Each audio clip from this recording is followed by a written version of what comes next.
Halo dulu dan kawan-kawan, ketemu lagi bareng saya di acara penghormatan. Apa itu penghormatan? Penghormatan pengalaman horor masuk hutan. Program baru nih. Iya, kayak zaman Orde Baru dulu banyak-banyak singkatan. Sekarang kita udah kedatangan Eki Sulistira. Kalau kawan-kawan sering menonton video-video sebuah jurnal, ini bapak ini sering hadir, tapi jarang yang mengenal dia ini siapa sebenarnya. Suka ditanya, kenapa Eki nggak pernah diajak naik gunung lagi? Kan dia bekerja juga. Iya. Memang mau saya ongkosin terus kan tidak bisa. Nanti kalau sempet saya ikut, kalau enggak ya kalau saya harus dipaksakan. Wah betul, apalagi apotek lagi rame ya. Rame. Kondisi seperti ini. Lagi luar Kalau biasa. begitu ide Anda bikin apotek saya laksanakan dari dulu. Tapi kan ya namanya suratan takdir. Ngomong-ngomong soal gunung dan sebagainya, nah Ki, di acara penghormatan ini kan sebenarnya saya ingin menggali lebih dalam tentang pengalaman-pengalaman mistis dari kawan-kawan sesama pendaki. Oh iya. Karena jujur aja saya sendiri itu kawan-kawan mungkin kan sering bertanya juga kenapa di video-videonya Firsa hampir nggak pernah mengangkat hal-hal yang mistis lah. Karena saya sendiri terus terang bukan tidak percaya, tapi tidak pernah mengalami. Jadi saya rasa kayaknya menyenangkan juga kalau bertanya kepada kawan-kawan yang lain yang ke gunung, Pernah ya? ya atau ke hutan, pernah nggak sih mengalami pengalaman yang tidak bisa dijelaskan. Nah, Eki sendiri gimana nih? Kalau saya sih kalau mencium bau-bau kemenyan itu udah sering banget, Pak. Kemenyan? Kemenyan kan itu mistis banget kan. Ya, tapi di hutan siapa yang bakar kemenyan ya? Ya pesugihan juga pun banyak, Pak. Kayak di Lawu dulu kan ada yang bawa tas doang pakai sendal jepit. Oh, saya ingat yang bawa carrier ternyata mau tapak. Di Lawu kan itu? Di Lawu. Iya. Di Lawu Betapa ternyata banyak yang mistisnya Lawu kan, terkenalnya mistis banget kan kalau di Lawu. Iya, dan oh ya kawan-kawan sebelum lanjut ini kalau banyak motor lewat mohon maaf karena meskipun settingnya tenda, tapi kalau episode Jawin kemarin syuting di hotel, sekarang di apotek. Kurang meredam. Jadi favorit. Iya, semoga tidak mengurangi esensi dari keseraman video ini. Tenang, mereka lihat saya juga udah seram. Wah, iya, Anda kayak Ki Joko Smart.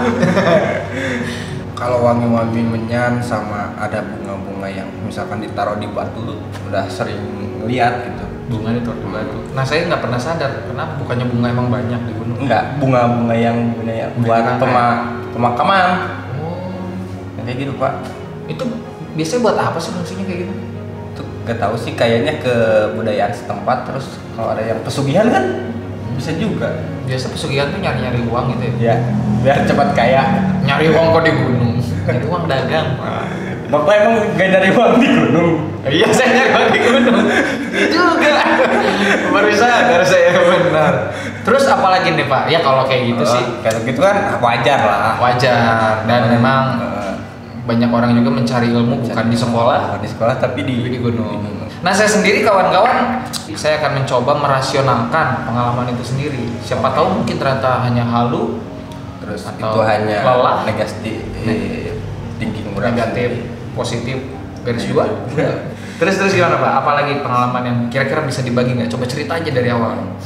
Oh ya, yang paling ini sih yang dulu pas kita ke Slamet, Pak. Gunung Selamat. Yang pas. Gimana tuh cerita dong? Dari awalnya, dari awal. Pas. Biar durasinya panjang. Oh siap. Jadi dulu kan kita pas kelas ke Slamet itu lewat jalur Jurang Mangu. Jurang Mangu. Oh, jalur yang masih Ya, Jurang Mangu tapi bukan yang lama, Jurang Mangu yang baru. Oh, yang memang waktu itu kita juga harus nebas lagi kan ya? Dikit-dikit lah. Dikit-dikit, karena masih belum banyak yang kesana kan? Ya, terus kebetulan kita itu dari bawah sampai atas ya cuma ada satu tim kita doang. Kita doang. Iya, benar. Pas malam pertama tuh di camp pertama tuh pos berapa? Lupa pokoknya pas camp pertama. Camp pertama itu waktu kita bikin api unggun bukan? Iya, betul. Bikin api unggun. Kan jarang-jarang tuh kita bawa porter. Terus kebetulan saya tidur cepat waktu itu. Cepat. Kan sakit Bapak. Pas malam-malam diceritain sama si bapak-bapak porternya. Pak. Bapak porternya cerita apa tuh? Saya belum Tentang yang bisnis kepercayaan setempat gitu. Gimana tuh bisa Ya diceritain? kayak jangan pipis menghadap ke gunung. Ini semua Terus jangan ngediriin tenda di tengah jalan. Terus ngomongin hantu di sana lah yang si ada di Slamet itu katanya beda-beda tiap jalurnya. Oh, tiap jalur ada hantu yang yang beda-beda katanya. Dan si bapaknya bisa ngelihat atau pernah melihat sepertinya ya. Kepercayaan setempatnya seperti itu, kayak di Jurang Manggit tuh dan di Blambangan juga ternyata yang serem tuh bukan yang pos 4 sama ratunya Pak. Oh iya, Bapak kan iya. pernah lewat jalur Blambangan. Blambangan yang biasa. Itu yang saya bilang kan ada yang serem tuh yang kebakar itu Samar Hantu. Tapi bukan di situ ternyata. Sebenarnya bukan di situ, pos 5-nya di atasnya dikit katanya. Cuma kebetulan kemarin kan kita ngobrolin mistis tuh pas malam-malam.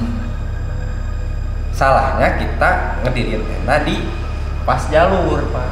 Ada jalur buat jalan. Karena memang kan kita ngerasa cuma kita doang gitu. Tapi si bapak itu ngingetinnya pas kita udah bikin lagi ya. Iya, salahnya gitu. Waduh. Tapi kata bapaknya ya udahlah nggak apa-apa. Kan kita bikin 2 tenda, yang satu di jalan, yang satu di pojok dikit. Yang tenda yang gede. Bapak kan di tenda yang gede kan? Tenda yang gede pojok, terus tenda sini jalan, ini api unggun. Kita yang di tenda gede kan banyak kan, yang di tenda kecil cuma orang bertiga tuh, orang si Arsal sama si Aldi.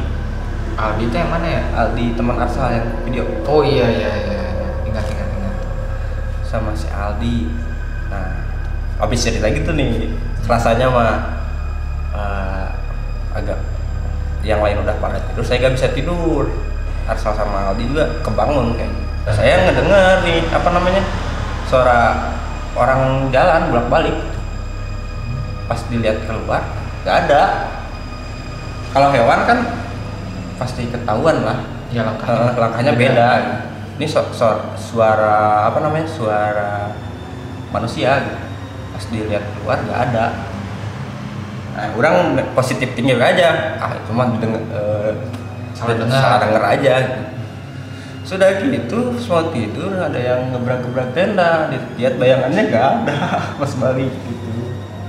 Kan kalau porter nggak mungkin dong ngebrak-gebrak tenda. Iya. Orang ya kan sebelum itu juga dicek dulu keluar, nggak ada siapa-siapa. Dan yang lain udah pada tidur. Terus waktu cross check sempat nanya yang lain nggak, atau siapa yang kayak Arsal, Aldi, atau ada yang denger nggak gitu? Pas kita udah turun. Oh iya, baru berani bertanya pas di bawah. Karena kan kita masih harus nginep lagi di atas. 1 malam lagi kan. Takutnya bawa pemikiran negatif sama yang lain, lebih baik dipendam dulu aja sendiri. Dan pas dikonfirmasi di bawah, ternyata mereka juga ngedengar. Sama Aldi sama Arsal ya. Waduh. Saya mau bilang, mungkin aja si bapak porternya iseng, tapi kan porter ya, dia kan kerja buat kita ya. Ngapain iseng Pak? Iya, dia nyari uang. Anak-anak juga. Kalau dia nakut-nakutin, nanti gak akan ada tamu yang lewat sana dong. Oh iya, logis. Tapi sampai hari ini belum bisa dijelasin ya Pak ya. Dari dulu juga sebenarnya saya juga tahu Eki kan juga bukan orang yang terlalu percaya sama bisnis gitu. Tapi ketika di Gunung Slamet itu gimana yang dirasain? Ya merinding Pak. Langsung ya Pak? Iya Pak. Takut Pak, yang kayak gitu Pak. Jauh-jauh orang berada di dunia lain gitu kan. Keluar gimana ini? Wah iya, apalagi katanya kan kalau di gunung kan ucapan itu harus dijaga. Kadang ada beberapa hal yang meskipun saya belum pernah melihat yang seperti itu ya, tapi memang yang saya tahu biasanya kan tiap gunung itu punya peraturan sendiri. Mungkin kemarin kita salahnya tahu peraturannya setelah kita melakukan. Iya, kadang peraturan juga nggak masuk akal ya, kayak waktu di Sumbing aja kita nggak boleh ngomong dingin. Terus disengajain. Nah nanti mungkin bisa cerita sama kawan saya Wira tuh, dia bisa cerita juga. Soalnya dia ngedenger. Wah itu seru juga. Seru banget sih. Saya juga masih terkadang sompral di gunung. Kadang ngomong kasar, suka kelepasan. Udah gitu juga suka nyengajain. Kayak apaan sih ngomong dingin, masa nggak boleh, atau bercandain. Masa bikin tenda nggak boleh di jalur, ini di apotek aja boleh. Terus ternyata kan kalau lagi kayak gitu kita suka lupa diri. Ternyata ada yang mengingatkan lagi ya. Soalnya orang juga termasuk orang yang kalau ke gunung nggak suka nyari di gunung ini mistisnya kayak gimana. Emang kita nggak pernah kayak gitu. Gitu. Tapi emang pengalaman kayak gitu nggak akan bisa dijelasin ya. Iya. Cuma kalau misalkan kawan-kawan ngerasain hal tersebut di gunung, lebih baik jangan dicerita. Kalau misalkan ngerasainnya sendiri ya, jangan diceritain dulu deh ke yang lain, takutnya jadi berpikiran negatif. Mending pas udah turun baru kalau emang mau cerita gitu. Iya. Takutnya mental ada yang drop, aduh gimana. Benar-benar juga. Berarti Pak Eki setelah mengalami pengalaman yang tidak bisa dijelaskan di Gunung Slamet ini 2019 Maret, saya ingat Maret pas Bapak ulang tahun. saya ulang tahun. Kira-kira apa yang bisa, hikmah apa yang Bapak bisa ambil dari itu? Kan kita harus tetap mendidik dong. Iya, jangan orang-orang modal takut doang. Jangan menjual karena ketakutan doang. Iya, jangan menjual ketakutan, tapi menjadikan rasa takut itu sebagai sarana agar kita menjadi manusia yang lebih wawas diri ketika berada di tempat-tempat yang bukan lingkungan kita. Mantap John. Dari Eki sendiri gimana ketika setelah pengalaman Gunung Slamet itu, ada yang bisa dipelajari kan? Yang saya pelajari sih intinya hargai kebudayaan setempat. Kalau mau naik gunung, tanyain dulu pantangannya apa aja gitu. Bukan untuk dipercayai. Bukan untuk dipercayai, tapi sekedar untuk menghormati. Wah, betul. Karena kita juga nggak suka kalau orang datang ke rumah kita sembarangan gitu. Iya, bertamu. Oke lah, saya kira cukup untuk episode penghormatan kali ini. Kalau sekarang ke gunung, mungkin setan-setannya lagi pada social distancing, jadi kan berani. Sompra lagi tuh. Oke, sampai ketemu lain waktu. Kawan-kawan, salam hangat. Assalamualaikum warahmatullahi wabarakatuh. Waalaikumsalam warahmatullahi wabarakatuh.